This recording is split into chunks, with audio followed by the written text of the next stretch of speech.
서울 아파트값이 10주 만에 상승하고 수도권 비규제 지역의 집값까지 오르자 정부가 또 다른 대책을 내놓을 수 있다는 입장을 밝혔습니다. 홍남기 부총리 겸 기획재정부 장관이 오늘 올해 5조 8천억 원 규모의 기업 민간 투자와 공공투자 60조 5천억 원을 집행하겠다고 밝혔습니다. 박정원 두산그룹 회장이 두산중공업의 3조 원 이상 재무구조 개선을 목표로 연내 1조 원 규모의 유상증자와 자본을 확충하겠다고 밝혔습니다. 지난달 외국인 투자자들이 국내 주식시장에서 4조 원이 넘는 자금을 뺀 것으로 집계됐습니다. 센 경제라이브 시작합니다.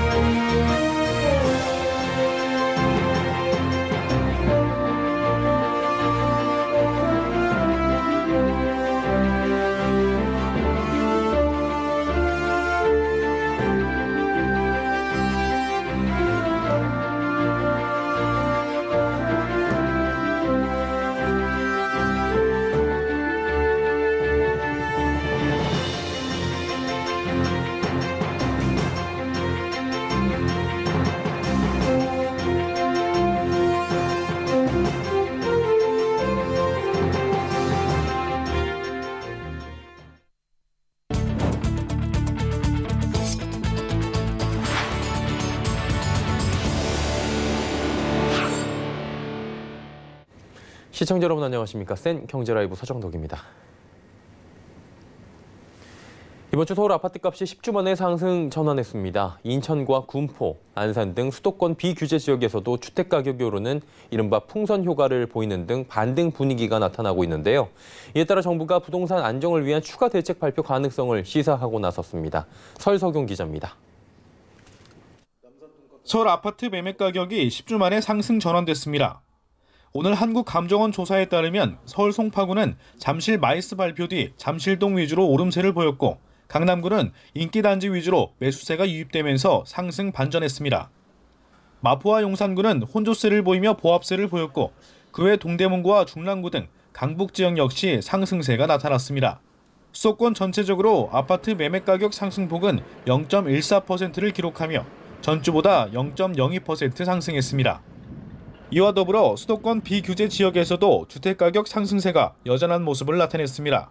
한국감정원 집값 통계에 따르면 경기 군포 지역은 3개월 새 주택가격이 무려 9.44%나 올랐고 인천과 안산 지역에서도 3% 이상의 상승세가 두드러지고 있습니다. 업계에선 서울을 중심으로 한 부동산 규제가 경기 일부 지역의 풍선 효과로 나타나고 있는 것이라고 분석했습니다. 이런 가운데 홍남기 경제부총리 겸 기획재정부 장관은 주택시장 불안 조짐이 나타날 경우 언제든지 필요한 조치를 강구하고 주저없이 시행할 것이라며 더 강력한 대책을 예고했습니다. 하지만 정부의 지나친 규제가 오히려 부동산 시장에 혼란을 주고 있다는 지적도 나오고 있습니다. 어떻게 보면 정부가 계속적으로 규제해왔기 때문에 규제에 따르는 왜곡 현상이 아닌가 하는 생각이 들어요. 수요가 있는 곳에 공급을 해야 되는데 공급도 억제하고 수요도 억제해왔잖아요, 한 3년을. 그러다 보니까 잠재적 수요가 폭발적으로 일어나서 부동산 가격이 올라갈 가능성도 있는 거거든요. 서울경제TV 설석용입니다. 홍남기 부총리 겸 기획재정부 장관은 오늘 하반기 5조 8천억 원 규모의 기업 민간 투자를 발굴하고 공공투자 60조 5천억 원도 연내 100% 집행하겠다고 밝혔습니다. 이날 오전 서울 광화문 정부 서울청사에서 열린 제6차 비상경제중앙대책본부 회의에서 투자 활성화를 통한 민간 일자리 창출 강화 방안을 논의하며 이같이 밝혔습니다. 홍 부총리는 민자사업 5조 2천억 원 집행 및 10조 원 플러스 알파 규모의 신규 발굴도 연내 추진하겠다며 포스트 코로나 시대에 유망한 비대면, 바이오 등의 벤처 창업 활성화를 위해 투자와 대출, 보증 등 자금 지원도 2조 1천억 원 이상 확대하겠다고 덧붙였습니다. 박정원 두산그룹 회장이 오늘 두산중공업 경영정상화 의지를 내비쳤습니다. 박 회장은 두산중공업이 3조 원 이상 재무구조 개선을 목표로 연내 1조 원 규모의 유상증자와 자본 확충을 하겠다고 밝혔습니다. 박 회장은 대주주로서 책임 경영을 충실히 이행하겠다고도 말했습니다.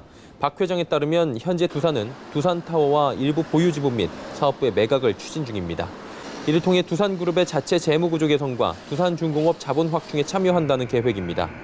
두산그룹은 두산중공업 정상화를 추진하며 친환경 에너지 전문 기업으로 사업 구조를 개편한다는 목표입니다. 코로나19로 존폐 위기에 놓인 자동차 부품 업계를 위해 민관이 4,200억 원 규모의 상생 특별 보증을 신설합니다. 이를 통해 운전 자금 최대 30억 원, 시설 자금 최대 100억 원을 지원한다고 하는데요. 정세미 기자가 전해드립니다. 정부와 완성차 업체가 자금난을 겪는 부품업계 지원에 나섭니다. 산업통상자원부와 중소벤처기업부는 오늘 서울 서초구 한국자동차협회에서 자동차 부품업계 지원을 위한 상생 특별보증 협약식을 열었습니다. 이번 행사에는 박영선 중기부 장관과 성윤모 산업부 장관, 공영훈 현대차 사장 등이 참석했습니다. 앞서 지난달 28일 정부와 지자체, 완성차 업계는 5천억 원 규모의 자동차 부품기업 대상 금융지원 상생 프로그램을 만들기로 결정했습니다. 완성차 업계가 240억 원, 정부가 200억 원, 지자체가 95억 원을 출연하고 신용보증기금과 기술보증기금이 중소, 중견기업에 보증하는 방식입니다. 이날 협약식은 기술보증기금을 통해 중소기업에 특화된 4,200억 원 규모의 보증 프로그램을 가동하기 위한 것으로 완성차 업계가 140억, 정부가 100억, 지자체가 약 70억 원을 출연합니다. 신용 등급보다는 해당 기업의 업력, 기술 역량, 납품 기업 확보 여부 등을 중심으로 지원 대상 기업을 결정을 하고 정부와 민간 대기업, 지자체가 협력을 해서 도입한 민관 상생 협력 모델로 대중소기업 간 동반 성장 파트너십 구축을 위해서 매우 큰 의미가. 대상은 협력업체 가운데 자산 규모 1,000억 원 이하, 상시 근로자 1,000명 이하의 부품기업입니다. 기업당 지원 금액은 연간 매출액의 4분의 1 또는 3분의 1 수준으로 운전자금 최대 30억 원, 시설자금은 최대 100억 원까지 공급될 예정입니다. 서울경제TV 정세미입니다. 대한항공의 송현동 부지 매각 작업이 서울시의 공원화 추진 방침으로 결국 차질을 빚는 모습입니다.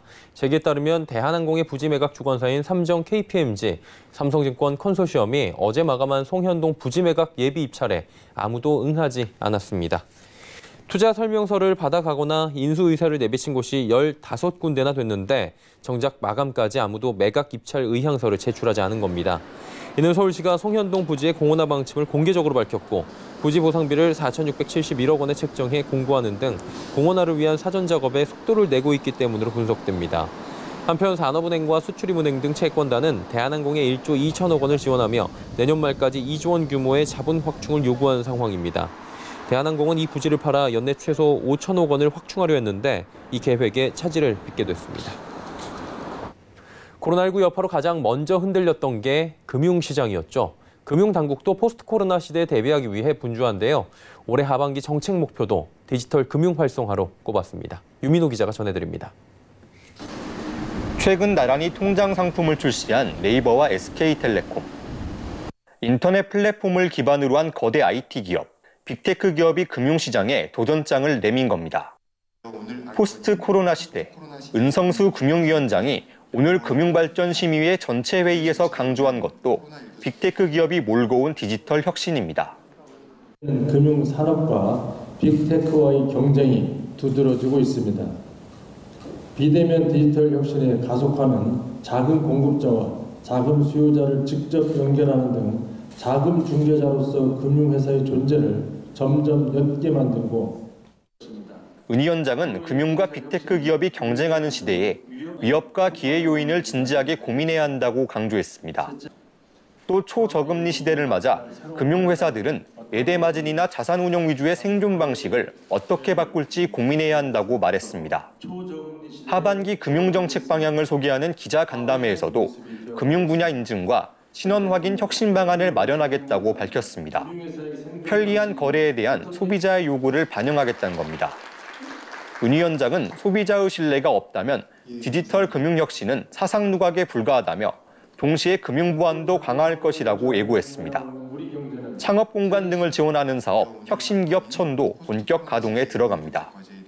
은 위원장은 다음 달 초 1차 지원 대상 기업군 20개를 선정하고 올해 중 200여 개 혁신기업을 선정할 수 있도록 희망한다고 말했습니다. 서울경제TV 유민호입니다.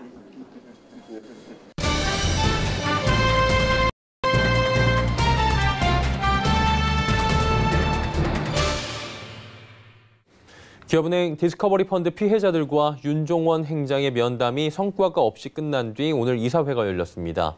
이사회 참관을 요구한 피해자들이 참관을 강행하며 물리적 충돌까지 빚어졌다고 하는데요. 피해자들은 단순한 펀드 피해가 아닌 은행 차원의 사기라고까지 표현하고 있습니다. 피해가 과연 어느 정도기에 사태가 이 정도까지 확산되는 것인지 취재하고 있는 정순영 기자와 함께 알아보도록 하겠습니다. 안녕하세요. 네, 안녕하십니까. 예, 오늘 이사회 열린 걸로 알고 있습니다. 선지급 방안에 대해서 좀 상정이 된 걸로 알고 있는데 이 부분부터 좀 설명해 주시죠. 네, 방금 기업은행 이사회를 통해서 원금 50% 선지급안이 결정됐다는 소식이 들어왔습니다. 기업은행은 오늘 오후 2시 반부터 이사회에 디스커버리 자산운용펀드 피해자들에 대한 선지급 보상안을 안건으로 상정했습니다. 앞서 라임 자산운용펀드를 판매한 은행들이 원금의 50% 정도를 선보상기로 한 만큼 기업은행도 비슷한 수준으로 보상안을 결정했습니다. 기업은행은 디스커버리 자산운용의 US 핀테크 글로벌 채권펀드 투자금 중 일부를 투자자들에게 선지급하고 이후 자산 회수 시 나머지 투자금도 돌려주는 방안을 검토해왔습니다. 오늘 이 이사회가 열리는 동안 피해 대책위가 참관 투쟁을 벌였다고 합니다. 물리적 충돌도 지금 예상이 됐다라고 하는데 현장 분위기 어땠습니까? 네, 대책위는 오늘 오후 1시 기업은행 본점 앞에서 기업은행 펀드 피해 은행장 규탄 5차 집회를 열고 이사회 참관 투쟁을 강행했습니다. 지난 8일 윤종원 행장과의 간담회에서 이사회 참관과 발언권을 요구했지만 받아들여지지가 않았었는데요. 간담회가 성과 없이 끝나면서 대책위는 기업은행의 방침과 별개로 이사회 참관을 강행하는 강경 입장으로 선회했습니다. 규탄 집회를 마치고 오후 2시 반쯤 피해자들은 이사회가 열리고 있는 기업은행 본점 안으로 진입을 시도했지만 미리 대기하고 있던 경찰과 경비 인력들에 막혀 참관 시도는 실패했습니다. 다만 당초 무력을 동원해 참관을 시도할 경우 은행 측과 충돌이 예상되기도 했었지만 몸싸움까지 번지지는 않았던 것으로 확인됐습니다. 야, 들어보니까 지금 굉장히 피해자들의 반발이 거센 상황인 것 같은데 대책위 차원에서 직접 피해 사례들을 나타냈다고 하더라고요. 어떤 내용들입니까, 구체적으로? 네, 기업은행이 디스커버리 펀드 투자자들을 모집할 당시에 설명을 제대로 하지 않거나 날인 외의 사항들을 직원이 직접 체크하는 등의 불완전 판매를 증언한 내용들이 주를 이루었습니다. 기업은행과 올해 거래를 맺어왔다는 한 투자자는 은행 직원이 임의로 통장에서 돈을 빼내 펀드에 가입하고 직접 서명까지 했다고 주장했습니다. 직원으로부터 집으로 전화가 와 시간이 없다며 가입을 권유를 했고 입출금할 때 용지에 2장만 찍어놓고 가면 된다고 했다는 겁니다. 직원이 알아서 할까요? 라고 물어서 알아서 하라고 하긴 했지만 알아서 준비하라는 의미였지 알아서 서명을 위조해서 계약을 넣으라는 의미는 아니었다는 겁니다. 또 한 고객은 지난해 2월 13일 펀드에 가입했는데 이미 5일 전 미국에서 이미 DLI 자산운용사의 대표 펀드가 환매 유예됐고 가입 후 한 달 보름 후에 자산이 동결되고 법정 관리에 들어갔다고 주장했습니다.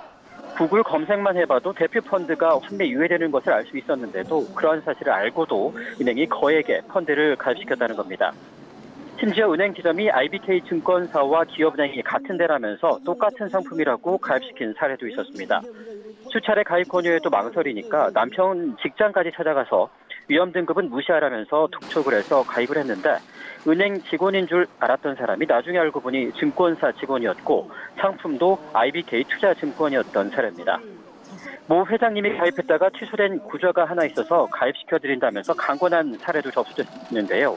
직원이 통장에 잔액을 뒤져서 전화로 상품을 권유하고 회사까지 찾아와 계약서 사인을 요청했다고 합니다. 6개월 단기간에 안정적인 상품이라면서 문제가 생겨도 선순위 채권으로서 후순위 10%밖에 안 돼 있기 때문에 손해가 없을 것이라는 게 당시 직원의 설명이었다고 합니다. 은행 간부 사원이 4사람이나 쫓아와서 가입을 권유한 투자자도 있었습니다. 기업은행 지점장, 팀장, IBK 투자증권 모 공단 WM센터 팀장, 센터장이 회사로 방문을 해서 미국이 망하지 않는 한 손실이 날 위험이 없다면서 투자를 권유했다고 합니다. 이후 상품 계약서를 가지고 재방문해서 회사 자금 중 거액을 계약했는데 나중에 받아본 증권에 서명된 글씨체는 은행 직원이 쓴 것으로 보였다는 것이 피해자의 주장입니다. 가만히 듣고 보니까 굉장히 적극적이었고요, 은행 측은. 그리고 불안전 판매를 좀 넘어서지 않나, 심각한 상황이다 이런 생각을 해볼 수가 있을 것 같습니다. 자, 그렇다면 기업은행과 피해자들 간의 협상은 앞으로 좀 어떻게 진행이 될까요? 앞서 신한은행과 우리은행이 지난주 라임 자산운용펀드 가입 고객을 대상으로 가입 금액의 50%를 선 지급하는 의결을 하면서 라임 사태와 크게 다르지 않은 디스커버리 사태에 기업은행도 부담을 어느 정도는 덜 것으로 보입니다. 기업은행은 투자금의 일부를 피해자에게 선지급한 뒤 미국에서 자산 회수가 이루어지는 대로 나머지 투자금을 돌려주는 방안을 검토했지만 배임 가능성이 제기되면서 이사회가 한 차례 연기됐는데요. 전액 보상 요구의 경우 향후 분주의 절차 등을 고려하면 배임 우려가 있어서 이를 수용하기는 어려울 것으로 보입니다. 전액 보상은 사기 판매한 상품에 대해서 고려하는 방안인데 아직 디스커버리 자산운용펀드의 판매가 사기 판매인지 아닌지 법적으로 확정되지 않은 상태이기 때문입니다. 금감원은 조만간 디스커버리 자산운용의 펀드에 대한 불완전 판매 조사를 진행할 예정입니다. 대책위도 타 은행의 디스커버리 펀드 피해자들과 연대해서 기업은행에 대한 요구안을 더욱더 확대해 나가겠다는 계획입니다. 네, 현재 윤종원 행장 입장에서도 이렇다 할 결정을 내리긴 굉장히 힘든 상황일 수 있겠지만 피해자들과의 대화 창구는 계속 열어두는 것이 어떨까 싶습니다. 모쪼록 큰 피해 없이 사태가 원만하게 해결되길 바라보도록 하겠습니다. 정순영 기자였습니다. 고맙습니다. 고맙습니다.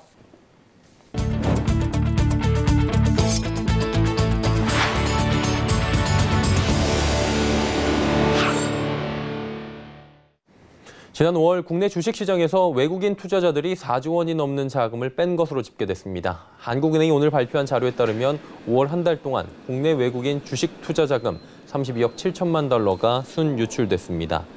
지난 4월과 비교하면 순유출 규모가 감소한 편인데 지난 2월 이후 4개월 연속 순유출을 기록한 겁니다. 다만 주식자금 순유출과는 다르게 외국인의 채권 구매는 계속됐습니다. 5월 순유입된 국내 외국인 채권 투자 자금은 21억 달러로 코로나19 사태 이후 유입이 이어지는 추세입니다. 최근 1년 동안 국내 증시에 상장된 유통업체 시가총액 1위가 무려 5번이나 바뀐 것으로 나타났습니다. 코로나19 사태와 유통환경 변화 등으로 유통업계 순위 경쟁이 새로운 국면을 맞고 있다고 하는데요. 김혜영 기자가 전해드립니다. 유통업체가 엎치락 뒤치락하며 대장주 경쟁이 치열합니다. 최근 1년 새 국내 증시에서 유통업종의 시총 1위는 롯데쇼핑, 호텔신라, 이마트, GS리테일에서 다시 이마트로 5번이나 바뀌었습니다. 코로나19 사태와 온라인 쇼핑 등 유통환경의 급격한 변화가 유통주의 판도를 뒤흔든 모습입니다. 코로나 사태 나오면서 지금 아무래도 생필품이나 온라인 아니면 편의점이나 이런 조금 약간 생필품 포트폴리오 쪽으로 온 것 같거든요. 지금 시장 자체가 아무래도 사치성 소비재나 연세나 이런 쪽보다는 생필품 쪽으로 가고 있다라고 보시면 될 것 같아요. 일단 당분간은 사치성 소비재가 조금 회복이 돼도 레벨은 낮을 것 같고 이 사재기나 이런 게 좀 둔화가 돼도 생필품 쪽 포트폴리오가 강하긴 할 것 같아요. 우선 작년 하반기 굳건히 대장주 자리를 지켰던 롯데쇼핑은 실적 악화로 타격을 받으면서 면세 사업으로 지난해 최대 실적을 올린 호텔신라에 올해 1월 초 대장주 자리를 내줬습니다. 그러나 호텔신라도 올 들어 코로나19 직격탄을 맞으며 면세점 실적이 급격히 줄었고 결국 지난 3월 이마트의 대장주 자리를 뺏겼습니다. 이어 GS리테일이 다크호스로 떠올랐습니다. 지난달 14일 GS리테일은 근거리 소비의 대명사인 편의점과 슈퍼를 내세우며 1분기 호실적을 기록해 대장주 자리를 꿰찼습니다. 대형마트와 백화점이 코로나19로 업황 부진에 시달리는 사이 편의점이 반사이익을 누렸고 기업형 슈퍼마켓 중 유일하게 재난지원금 사용이 가능하다는 점도 호재로 반영됐습니다. 하지만 GS리테일은 이달 3일 다시 이마트에 추월당하면서 현재 유통업계 대장주 자리를 둘러싼 치열한 경쟁이 이어지고 있습니다. 서울경제TV 김혜영입니다. 오는 하반기 국내 자동차 업계가 연이은 신차로 업황 반전을 모색합니다. 현대자동차그룹은 하반기 대표 SUV를 줄줄이 출시합니다. 중형 SUV 산타페 부분 변경 모델인 더 뉴 산타페를 이번 달 출시하고 이어 제네시스의 GV70T도 올해 안에 공개됩니다. 이 밖에 아반떼 하이브리드와 고성능 N라인이, 제네시스 G70T도 부분 변경 모델로 출시됩니다. 미국과 유럽 시장 회복도 준비 중입니다. 현대차는 미국에서 G80와 GV80의 판매를 곧 시작합니다. 이 외에도 유럽에서는 산타페와 투싼, i20 신차와 소렌토가 시장 공략에 나설 예정입니다. 중기부는 오는 26일부터 다음 달 12일까지 개최되는 대한민국 동행세일 점검회의를 열어 행사 추진 계획을 점검하고 키 비주얼을 확정했습니다. 키 비주얼은 여러 마리의 나비가 날개짓하는 모습을 배치해 국민의 작은 소비가 모여 대한민국 경제를 살린다는 의미를 담았습니다. 대한민국 동행세일은 코로나19로 인한 경제 위기를 극복하기 위해 전국적인 소비 붐을 조성하는 행사로 대중소 유통업체와 전통시장, 소상공인 등 모든 경제 주체가 참여해 대규모 세일을 진행합니다. 박영선 장관은 동행세일로 코로나19 경제 위기를 극복하자며 국민들의 많은 관심과 참여를 바란다고 말했습니다.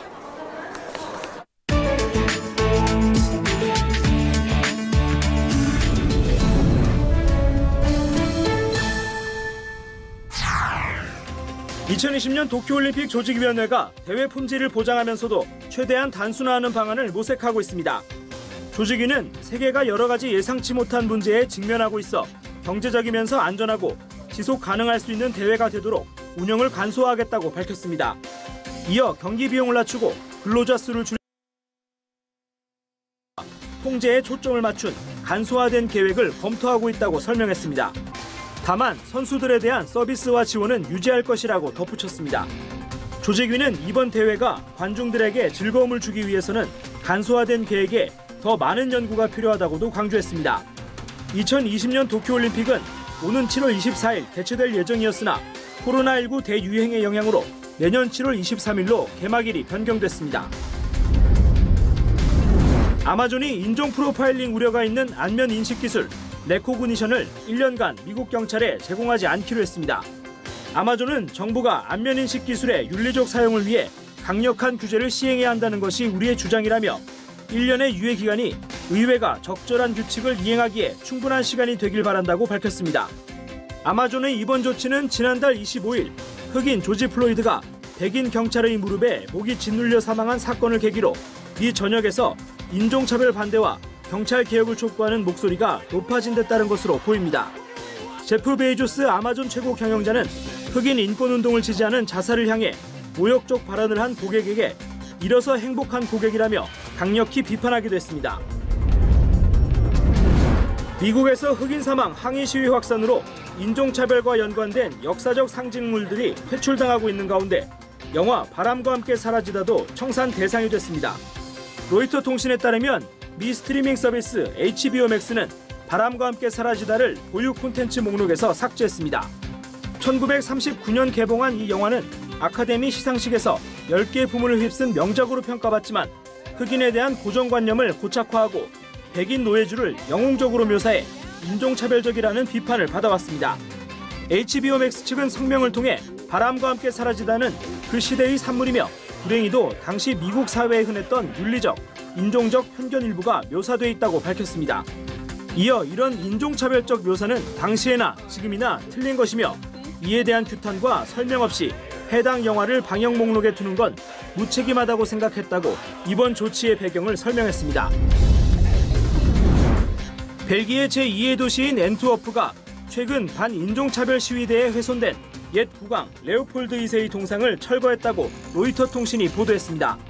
레오폴드 2세는 1800년대 말 아프리카 콩고를 그의 개인 소유지로 선언하고 잔혹한 식민 통치를 하며 학살을 자행해 콩고의 학살자라는 악명을 얻은 벨기에 국왕입니다. 미국 백인 경찰관의 흑인 남성 조지 플로이드 살해 사건으로 촉발된 인종차별 항의 시위가 벨기에를 비롯한 유럽 각국으로 확산한 가운데 최근 앤트워프 등에서는 레오폴드 2세의 동상이 잇따라 훼손됐습니다. 앤트워프 시장실 대변인은 해당 동상은 지난주 심각하게 파손돼 복원할 필요가 있다면서 이 동상은 복원 이후에도 원래 위치로 돌아가지는 않을 것이라고 밝혔습니다. 최근 벨기에에서는 수도 브뤼셀에 설치된 레오폴드 2세 조각상들의 철거를 요구하는 청원에도 6만 4천 명 이상이 서명했습니다. 호주 연구진이 그레이트 베리어 리프 인근 섬에서 촬영한 드론 영상에 수만 마리의 바다 거북이들이 포착됐습니다. 퀸즐랜드 환경과학부 연구진은 드론 기술을 활용해 멸종 위기에 처한 바다 거북의 개체수를 좀 더 정확하게 측정할 수 있게 됐다고 밝혔습니다. 이 연구진은 지난해 12월에도 이 섬 상공에 드론을 띄워 알을 낳기 위해 무트로 올라오는 바다 거북이 6만 4천 마리를 확인한 바 있습니다.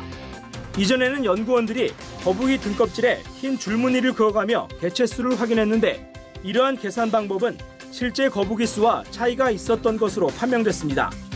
드론 비전을 이용한 결과 거북이의 개체 수가 과거에는 1.7배가량 낮게 추정된 것으로 나타났습니다.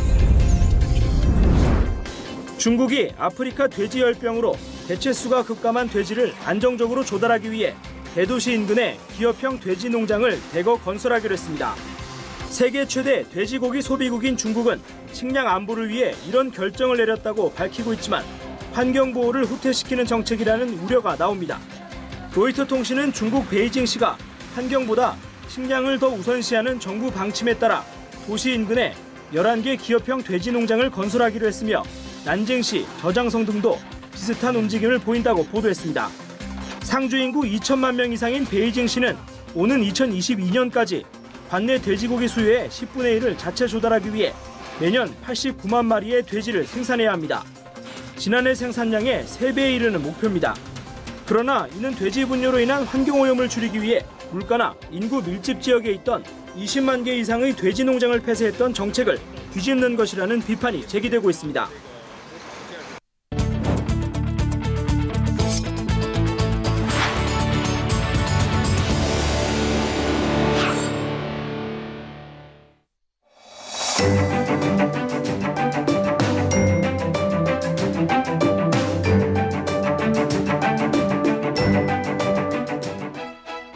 안녕하세요. K웨더 라이프스타일 예보 김민주입니다.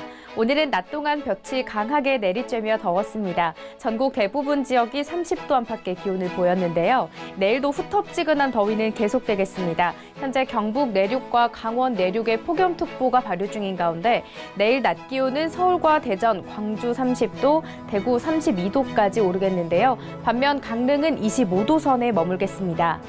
이 더운 날씨 속 반가운 비도 내리겠습니다. 남부지방은 내일 오후부터 흐려져 비가 내리겠고요. 대기가 불안정해서 동부 내륙에는 소나기가 지나겠습니다. 예상되는 강수량은 제주도에 10에서 30mm, 남부지방에 5에서 10mm, 그 밖에 동부 내륙에는 5에서 30mm가 예상됩니다. 주말부터는 이른 장마가 시작되면서 전국에 비가 내리겠습니다. 장마 대비 잘해주셔야겠습니다. 이어서 자세한 지역별 날씨입니다. 중부지방 구름 많은 가운데 낮 기온이 높게 오르겠습니다. 대전과 청주 30도가 예상되고 청주는 낮에 소나기가 지나겠습니다. 동해안 지역은 크게 덥지 않겠습니다. 속초와 강릉의 낮 기온 25도, 울진은 23도까지 오르겠습니다. 남부지방은 저녁부터 비가 내리겠고 대구는 낮 동안 소나기가 지나겠습니다. 낮 기온은 광주와 전주 30도를 보이겠습니다. 바다의 물결은 전해상에서 잔잔하게 일겠습니다. 날씨였습니다. 수엔 경제라이브 마칩니다. 함께해 주신 여러분 고맙습니다.